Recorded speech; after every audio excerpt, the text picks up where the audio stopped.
আজকে আমি যাব 1 টাকায় পেট্রোল ভরার জন্য পেট্রোল পাম্পে, আর দেখবো তার রিয়াকশনটা কি হয়। 1 টাকার 1 টাকা তোদের মরণ হয় না। এটা দেখার জন্য আমি বেরিয়ে পড়ি, আর প্রথমে আমি চলে যাই এম বাজারে, কারণ হোলির জন্য কিছু ড্রেস নেওয়ার ছিল।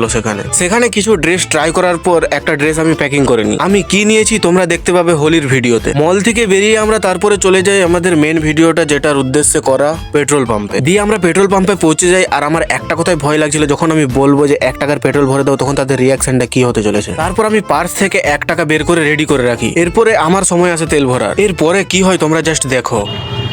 1 টাকার 1 টাকা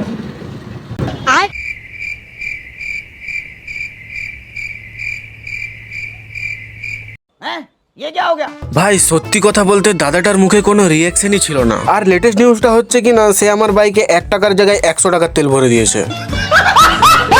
মানে ভাই আমার আর কিছু বলার নেই। আজকের এই ভিডিওটা এতটাই, দেখা হচ্ছে নেক্সট ভিডিওতে।